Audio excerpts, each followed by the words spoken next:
ഇമ്മാ യബ്ലുഗന്ന ഇൻദകൽ കിബറ അഹദുഹുമാ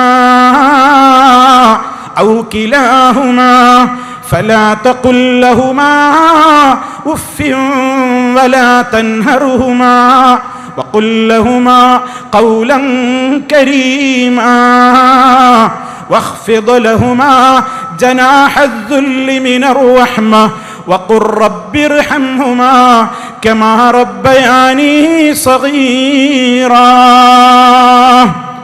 ഏതൊരു ഗ്രന്ഥത്തിനെ സ്നേഹിച്ചുകൊണ്ട് നമ്മൾ ഒരുമിച്ച് കൂടിയിരിക്കുന്നുവോ ആ മഹനീയമായ ഗ്രന്ഥത്തിൽ സൂറത്തുൽ ഇസ്രായിലൂടെ സർവപിതാക്കളുടെയും മനസ്സിന് തണലേകുവാൻ, സർവമാതാക്കളുടെയും മനസ്സുകൾക്ക് കുളിര് പകരാൻ അല്ലാഹു ലോകത്തോട് പറയുകയാണ്, ഒരു രക്ഷിതാവും വിഷമിക്കാൻ ഇടവരരുത്, ഒരു ഉപ്പയും ദുഃഖിക്കാൻ ഇടവരരുത്, ഒരു ഉമ്മയും പ്രയാസപ്പെടാൻ ഇടവരരുത്.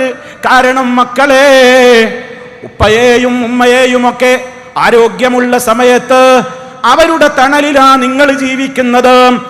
നിങ്ങളന്ന് കുഞ്ഞുങ്ങളാണ്, നിങ്ങളന്ന് പ്രായം കുറഞ്ഞവരാണ്, നിങ്ങളന്ന് ശേഷി കുറഞ്ഞവരാണ്.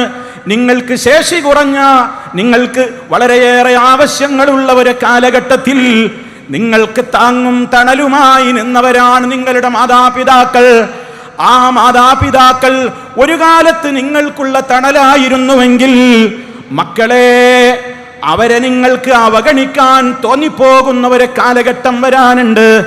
ഉപയോഗം കഴിഞ്ഞു എന്ന് തോന്നുമ്പോഴാണ് പലതും മൂലയിലേക്ക് മാറ്റിവെക്കൽ. ഉപയോഗിച്ച് തീർന്നു എന്ന് തോന്നുമ്പോഴാണ് പലർക്കും അത് ഒഴിവാക്കാമെന്നൊരു തോന്നൽ വരാറുള്ളത്. അതുകൊണ്ട് റബ്ബ് പറയുകയാണ്, ഉപയോഗിച്ച് പഴകിപ്പോയി, ഇനി ഇതൊരൽപ്പമൊന്ന് മാറ്റിവെക്കേണ്ട ഘട്ടമായി എന്ന് തോന്നുന്ന ഒരു ഘട്ടമാണ് നമ്മുടെ മാതാപിതാക്കൾക്ക് ജരാനിരകൾ ബാധിച്ച് പ്രായാധിക്യത്തിൽ അവർ എത്തുന്ന ഘട്ടം.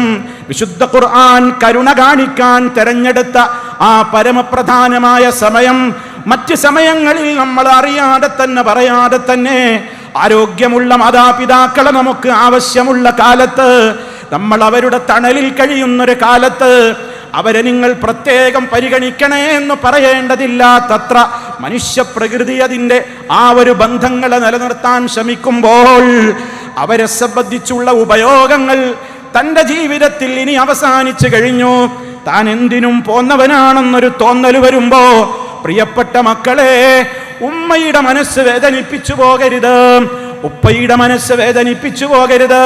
അതാണ് വിശുദ്ധ ഗ്രന്ഥം ആഹ്വാനം ചെയ്യുന്നത്. ഇമ്മാ യബ്ലുഗന്ന ഇൻദകൽ കിബർ അഹദുഹുമാ ഔ കിലാഹുമാ. ആ മാതാപിതാക്കൾ രണ്ടിൽ ആരെങ്കിലും ഒരാളോ അല്ലെങ്കിൽ രണ്ടാളും തന്നെയുമോ നിന്റെ അടുക്കൽ അവര് പ്രായാധിക്യത്തിലെത്തിക്കഴിഞ്ഞാൽ ഫലാ തഖുൽ ലഹുമാ ഉഫിൻ, ഛേ എന്ന് പോലും നിന്റെ ഉമ്മയോട് നിന്റെ ഉപ്പയോട് നീ പറയല്ല മോനെ. അതെ, നീ അവരോട് ഏറ്റവും മാന്യമായ വർത്തമാനമേ പറയാവൂ. അവരുടെ ചിറകുകൾക്ക് കീഴിലാ മോനെ ഇത്രക്കാലം നീ വളർന്നത് മക്കളെ. ഇനി അങ്ങോട്ട് നിങ്ങൾ എന്ത് ചെയ്യണം? വഖ്ഫിദ് ലഹുമാ, അവർക്കിരുവർക്കും നിങ്ങൾ താഴ്ത്തിക്കൊടുക്കണം. ജനാഹദ്ദുല്ലി മിനർ റഹ്മതി, കാരുണ്യത്തിൽ പൊതിഞ്ഞ നിലക്കുള്ള വിനീത ഭാവത്തോടെ ആ ചിറക് നിങ്ങൾ അവർക്ക് വിരിച്ചു കൊടുത്ത് അവർക്കൊരു തണലേകണം മക്കളെ. നിങ്ങൾ എന്ത് തന്നെ അവർക്ക് കൊടുത്താലും അതൊന്നും പകരമാവില്ല അവർ നിങ്ങളോട് ചെയ്തു തന്നിട്ടുള്ള കാരുണ്യത്തിന്.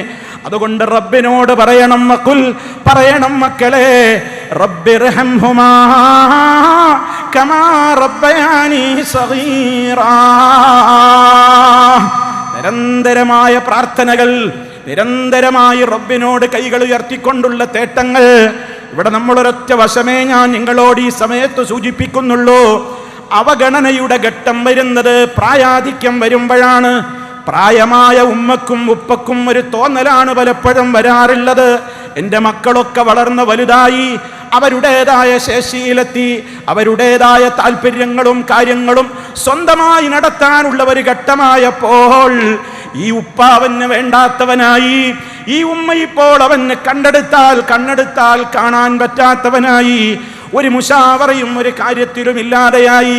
അതുകൊണ്ട് എൻ്റെ പ്രിയപ്പെട്ടവരെ, ഈ വിശുദ്ധമായ ഗ്രന്ഥം നിങ്ങൾ തണലിട്ട് കൊടുക്കണം എന്ന് പറയുന്ന ഒന്നാമത്തെ വിഭാഗം നമ്മുടെ മാതാപിതാക്കളാണ്. നമ്മൾ എത്ര ഉന്നതരാവട്ടെ, എത്ര ബുദ്ധിശക്തിയുള്ളവരാവട്ടെ, എത്ര വലിയ ഉന്നതങ്ങളിൽ വിരാജിക്കുന്നവരായിരുന്നാലും പ്രായമായ മാതാപിതാക്കൾ ഓർമ്മയുള്ളവരായി നമ്മുടെ ജീവിതത്തിലുണ്ടോ? ഏതൊരു കാര്യവും നീ അവരോടൊന്ന് മുശാവറ നടത്ത്. ഉപ്പാ എന്ന് സ്നേഹത്തോടെ വിളിക്ക്, ഉമ്മാ എന്ന് സ്നേഹത്തോടെ വിളിക്ക്.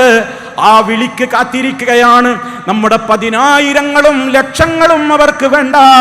ഉമ്മാ എന്ന സ്നേഹത്തോടെ ഒരു വിളി, എൻ്റെ ഉപ്പാ എന്ന സ്നേഹത്തോടെ ഒരു വിളി. ആ വിളിക്ക് കാത്തിരിക്കുന്ന പതിനായിരക്കണക്കിന് രക്ഷിതാക്കൾ ലോകത്ത് ജീവിച്ചിരിപ്പുണ്ട്. അവരുടെ മനസ്സുകൾ നോവിച്ചു പോകരുത്, അവരുടെ മനസ്സുകളെ കരയിപ്പിക്കരുത്, അവരുടെ മനസ്സുകളെ നൊമ്പരപ്പെടുത്തരുത്. എൻ്റെ പ്രായമായ ഉമ്മ, എൻ്റെ പ്രായമായ ഉപ്പ, അതെങ്ങനെയാണെങ്കിലും അതെൻ്റെ ഉപ്പയാണ്, ഉമ്മയാണ്. ഉമ്മ, ഉപ്പ, നിങ്ങളല്ലാത്ത ഒരാൾ എനിക്കില്ല. എൻ്റെ ഏത് കാര്യത്തിലും ഞാനേറെ പരിഗണിക്കുന്നത് എൻ്റെ ഉപ്പയെ തന്നെയാണ്, ഉമ്മയെ തന്നെയാണ്. അത് ഞാൻ ഏതൊരു വിഷയത്തിനിറങ്ങുമ്പോഴും എൻ്റെ കാര്യത്തിലെ ആദ്യത്തെ മുശാവറ അംഗം എൻ്റെ പ്രിയപ്പെട്ട മാതാപിതാക്കളായിരിക്കുമെന്നൊരു തീരുമാനമെടുത്ത് ഏത് കാര്യത്തിലും നമ്മുടെ മാതാപിതാക്കളോടുള്ള ബന്ധം അങ്ങനെ അവർക്ക് അവഗണന തോന്നിക്കപ്പെടുന്ന, അവരവഗണിക്കപ്പെടുന്നു എന്ന തോന്നൽ അവർക്ക് ധാരാളമായി വരുന്ന പ്രായമേറെ ചെല്ലുന്ന ഘട്ടങ്ങളിൽ ഏറെ നമ്മൾ അവരോട് കാരുണ്യത്തിൻ്റെ ചിറക് വിരിച്ച് താഴ്ത്തിക്കൊടുത്ത് തണലാകണേ, എങ്കിലേ നമുക്ക് രക്ഷയുള്ളൂ എന്നാണ് അല്ലാഹു സുബ്ഹാനഹു വ തആല ഓർമ്മപ്പെടുത്തുന്നത്.